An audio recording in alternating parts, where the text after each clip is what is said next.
Here at the Mighty 1090, giving me the heads up before they made the on-air announcement that the San Diego State Aztecs were bringing all of their programs, broadcasts over here to BCA and to the Mighty 1090, along with ESPN Radio 1700 and the Walrus 105.7. Exciting news, 4-year contract. And for both Jack and I, it was one of the first things that came to our mind was, hey, wait a second. What's going on with baseball? Is baseball going to get their 15 radio broadcasts? Because for the last few years, I've had the chance to announce San Diego State baseball games, something I looked forward to every single spring. They canceled their webcasts this year, and for Jack and I, that's been kind of a drought. We've been missing our red and black, so really excited to know that San Diego State sports will be here on the Mighty 1090 for the next 4 years. We welcome in on the Western Exterminator Hotline the man who is in charge of the San Diego State baseball program. He is their head coach. He also happens to be a Major League Baseball Hall of Famer and the greatest player in Padres history. Tony Gwynn is our guest now on 619 Sports Radio. Coach Gwynn, I'm used to talking to you a lot more than we have so far this year. How you been? I've been good, man. We miss you guys. I know. I'm really looking forward to this. It's kind of been exciting for all the coaches to hear this move. I know the broadcast properties, they come and go, but This is exciting. It is exciting. And, and for us in baseball, we'll be happy to take you and Jack back, man. We didn't have any web broadcasts this year.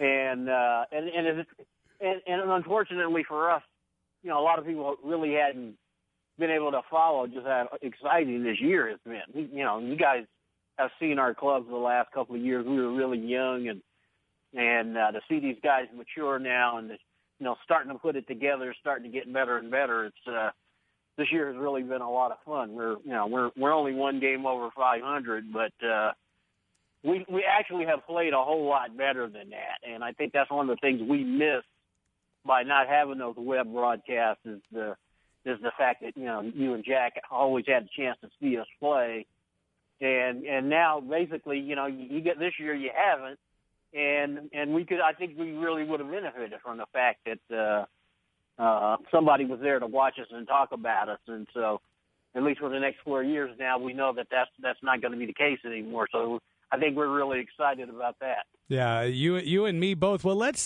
share then a little bit. Let's talk about this team and there's a couple of guys, and I see all of Dave Kuhn's recaps, and I've been following you guys from afar. So at 26-25, you've had a good year at home. You played a really tough schedule. You've been a little bit streaky, a little bit sweepy here and there, and sitting at third right now on the Mountain West. You've got, as I mentioned on the other side of the break, New Mexico, tough team coming in here. Last home weekend was Senior Day coming up on Saturday, and the first game of this series Thursday night. When we talk about seniors, the kid that it just blew me away in terms of his offensive production because I knew how great he was defensively. Jake Romanski has managed to wedge his way into the middle of your order and lead your team with a 326 average. Yeah, he's been the guy that I think the improvement from last year to this year, I think coming in we kind of had concerns of whether he was going to hit enough or not. We knew defensively he was really as good as anybody in the country. And defensively that's proven to be the case, but offensively, he put a lot of hard work in to summer ball last summer and to the fall, and he came in the spring. And I think early on we were batting him 7th and 8th, but he just swung the bat real good all year long. And so he's improved a lot. I think our young guys, up the middle, Potter and Zier have been really consistent. We had to move Greg Allen to center field this year because Spencer Thornton had Tommy John surgery, so. We knew he was going to be out all year long, and Greg Allen's had a solid year. And, the thing with us is we've pitched well enough this year. We played defense well enough. Our trouble has come on the offensive end, and it's not just, getting guys on base. It's getting them in. That's been our issue. Our biggest issue, we're one game over 500, but I can name you 10 games right off the top of my head that we could have won if we'd have swung the bats a little bit better. So. Oof. And at this time of the year, you're trying to get hot at the right time. We got 3 games to go before the conference tournament, and this year has been a weird year. New Mexico is really the best hitting team in the country, and they've always swung the bats really well. And Vegas has had a solid year this year too. So we're 2 games behind. I think we're a game behind Vegas, and New Mexico's already clinched the division title. So, we're playing for second. So, we got to figure out a way to try to win 3 games and hope Air Force beats Las Vegas to have a chance at finishing second. So, we still have plenty to play for. I think we could get in the tournament and get hot like we did last year and possibly win that thing and hopefully go to the regional. But, when I look back on this year, I think our biggest issue has been on the offensive end. Our pitching has been good. Defense has really been good. But we got to do a little bit more on the offensive end. Yeah, one thing which I noticed, and I'm knocking wood when I'm saying it already, but in previous years, the guys who started off as your weekend rotation, quite often through injury or attrition or performance, you'd wind up with a totally different group by this time of the year. But you've had Mike Cederoth, for the most part, be able to go to the post. I know he missed one turn, but he's had 12 starts. Walby has been right there. Ryan Doran is a kid I just love to watch pitch. Yeah. I love how he weaves it in and out and makes the most of what he has, and that gives you at least that rock. And then the Oceanside kid, Mike Robard, seems like he's come on as a midweek starter for you too. Yeah, and that's the thing. This, unlike years previous to this, where you're right, we start the year with 3 guys, and usually one would struggle, and we end up having to put somebody else in that slot. We've had 4 pretty consistent guys all year long. Cederoth and Walby have most of the time been our Friday, Saturday guys. Dorn's thrown on Sunday. Robard's thrown on Tuesdays. Those guys have been pretty consistent. So going into the tournament, we know that, we're 5 or 6 deep in starters going into the tournament. So, if you get to that point where you got to play some double hitters, we're not going to be in that bad a shape pitching-wise. But, obviously you'd like to get your pitching in order this weekend, win 3 games, and then go into the tournament. You'd love to get a bye, but, I'm kind of figuring Vegas is probably going to beat Air Force a couple of times and finish second. So, we played a 3-6 game against Air Force on Wednesday. And, we're meeting in the office today trying to figure out exactly what we're going to do if that scenario comes up. But, whatever way it goes, we'll be ready. We'll be ready, and hopefully, like I said, play our best baseball. Well, and again, compared to last year when I was with you boys in Las Vegas, and you guys had an incredible run, one of the wildest 3-day stretches I think I'll ever be able to be a part of. But by the end, it was, you were down to fumes as a pitching staff. It was like you just knew going into that night in the Mexico game, it was like, oh, my God, do you even have 8 innings left? Yeah, what can we do? Exactly. And that's, and you learn. We learn from that, I think. Obviously, whenever you have a tournament situation, you got to need pitching. You look at the teams that are, the top 10 teams in the country, they all have, 7 or 8 starters and, an ERA of less than 2.5. And so in the college game, especially with the way, they've fixed the aluminum bats, you just got to figure out a way to put a couple of runs on the board, and hopefully you pitch well enough and play defense well enough where you can win. But, our conference is a little bit different because it's an offensive conference. Like I said, New Mexico, if you haven't had a chance to watch these guys play, I suggest you come out to the ballpark here this weekend. They do a really good job moving the ball around. They're really smart. They're really patient. They do all the offensive things I think all of us coaches would like to see guys do.